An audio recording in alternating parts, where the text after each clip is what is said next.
Answers on a postcard. So delightfully retro. Where's my fridge magnet?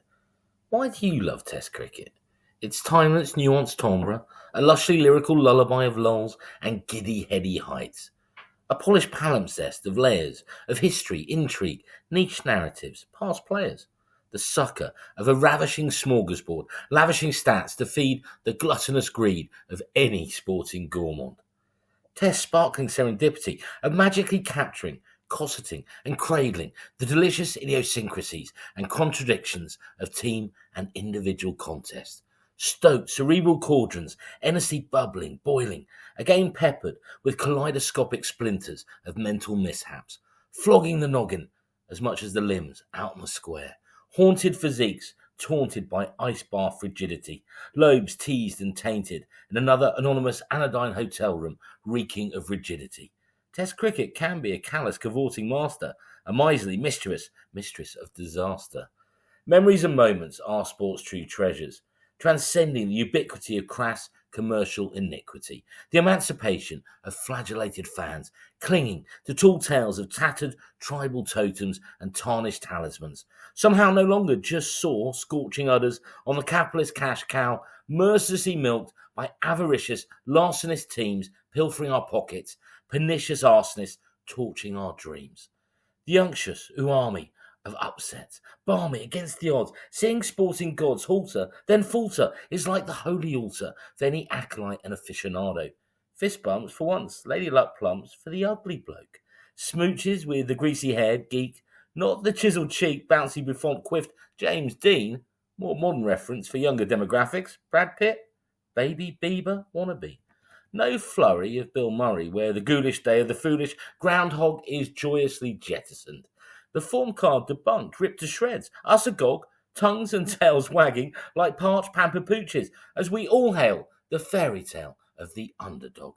Almost biblical, with visceral visions of some diddy chap using a slingshot to topple a hirsute gnarly giant, the smouldering embers of heroic deeds and stoic daring do, sides bickering, keeping the beacons of Test cricket flickering.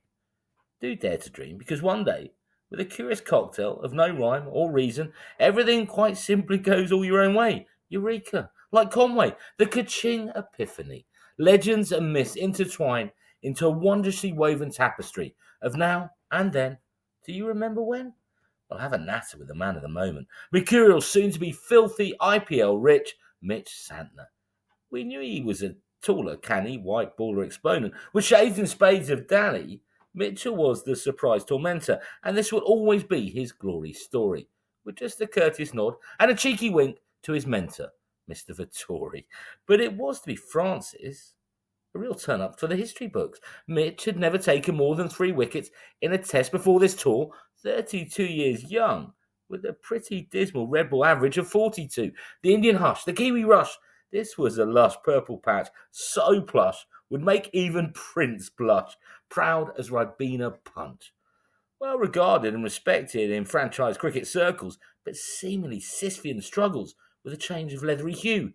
He doesn't get as many revs, rag or rips, as lots of twirlers, but has the virtue of being vertiginous, an ounce of extra bounce, a practiced purveyor of dip and drift, an architect and surveyor of angles and subtle rifts of flight and pace, professorial face with a unique whimsical stutter, or is it flutter, just before release, which can craftily hoodwink batters from gleaning anything from the hand.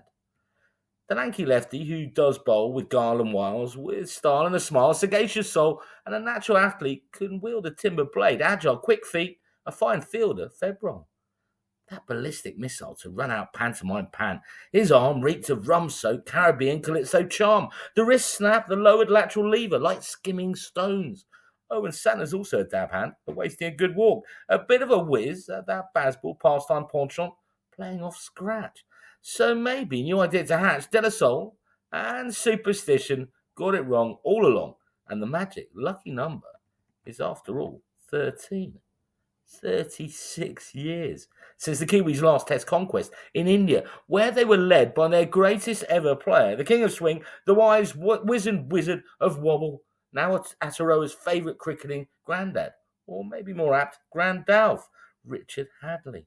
No pundit, including from the land of those lengthy cumulus curiosities gave the Black Caps chaps a feline in Hades chant. An ageing team, teetering in transition, a tipsy Kiwi karaoke cover of their WTC Yippee chart-topping collective. It was a test tautology. The Kiwis, rather shabby at bowling or playing spin, hardly ideal in India. Just alley cats dancing gingerly on a hot tin roof. And without King Kane, insane. You're having a laugh. That's why sporting shocks are so goddamn tasty. Like cricketing crackling. Still trying but failing to stifle the giggles, all right guffaws, with Kohli impersonating a roly-poly farmer in a field, hoiking hysterically before quickly returning to the pub. The bar stool still warmish. Virat's willow kissing fresh air while completely missing the ball. Him hissing. Agricultural is a suitably suggestive adjective. Admit to being vicariously squiffy, perhaps on iffy. Schadenfreude snaps. So no peacocking from Virat, just the viral spiral of that trademark teenage tantrum and bespoke bemused stare of how very dare you. Oh, and that really crap garden cricket shot. Well, as Roy Walker would chirp, with that charming Celtic colloquial lilt, say what you see. That was rubbish, sorry.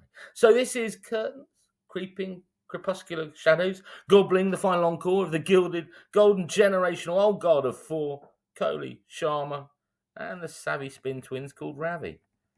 This wasn't for once about those garlanded tweet gurus. Can still hear the lingering, deafening din of the crowd, stunned, shell-shocked silence, yet somehow still so loud, like thunder down under in the land of the long white cloud. Cynics baffled, but folklore has already snaffled this epic odyssey of an unsung spinner from far-flung isles. Wind beneath his sails, yeah, thinly veiled America's Cup reference there, becoming a match winner, raising by blazing amazing trails. Superstars humbled as records tumbled. It could well become the dictionary definition of upset, or Indian for let's forget, regret. Well, there is nothing that quite tickles and fondles your fancy. A warming whiskey Mac Phillip is as scrum diddly umptious as an underdog winner turning fat cats into a dog's dinner.